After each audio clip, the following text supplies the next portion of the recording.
হচ্ছে না, হয় না। দেখলেন তো রমজানের ভিতরে ভূমিকম্প দিলে কয়েক সেকেন্ডের ব্যাপার, সারা পৃথিবী কেঁপে গেল, তবু পরিবর্তন আমরা হই না। আর কবে আমরা পরিবর্তন হব?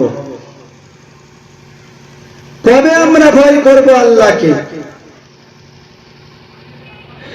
আমার ভাইরা, বাবাজিরা, জওয়ান যুবকেরা, ও নবীর উম্মতেরা, আমি কোরআন শরীফ থেকে যে আয়াতটা তেলাওয়াত করেছি, মহান আল্লাহ পাক জানিয়ে দিলেন, ইয়া আইয়ুহাল্লাযীনা আমানু, এই ইমানদার বান্দা বান্দীরা, তোমরা শুনে রেখে দাও, তোমরা নামাজ আদায় করো, তোমরা যাকাত দাও। আর আমার আল্লাহ বলেন, ও আমার বান্দারে, তোরা যাকাত প্রদান কর, যাকাতটা তোদের দিতে হবে।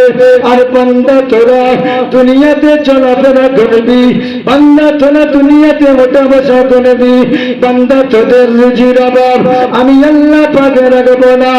ও আমার বান্দা, তোরা যদি আমাকে রুকু দিতে পারিস, ওরে আমার বান্দা শুনে রেখে দে, জেনে রেখে দে, তোরা আমার জন্য রুকু দিবি।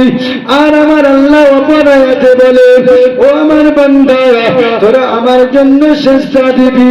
রুকু আর সেজদা যদি ওই আল্লাহ পাকের জন্য বান্দা তুমি দিতে পারো, মহান আল্লাহ পাক ওয়াদা করেছেন, ওই ব্যক্তিটার রুজির অভাব আমার আল্লাহ পাক কোনো দিনের জন্য দেবে না। একবার জোরে বলুন সুবহানাল্লাহ।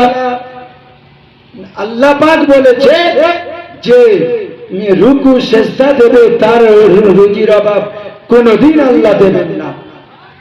আর বর্তমান সময় দেখুন, সেই দুটো জিনিস থেকে আমরা দূরে, দূরে না, দূরে না, দূরে আমরা। ভাবেন, চিন্তা করুন। শুধু তাই নয়, মহান আল্লাহ পাক জানিয়ে দিলেন, ও বান্দারে, তুমি শুনে রেখে দাও, তোমার এমনি করে রুজির অভাব, বান্দা তুমি চিন্তা করো, বান্দা তুমি মনে মনে করো, আইনে আমি আজকে কি খাবো, আমি কি করবো, আমার সন্তানদের মুখে কি তুলে দেবো, বান্দা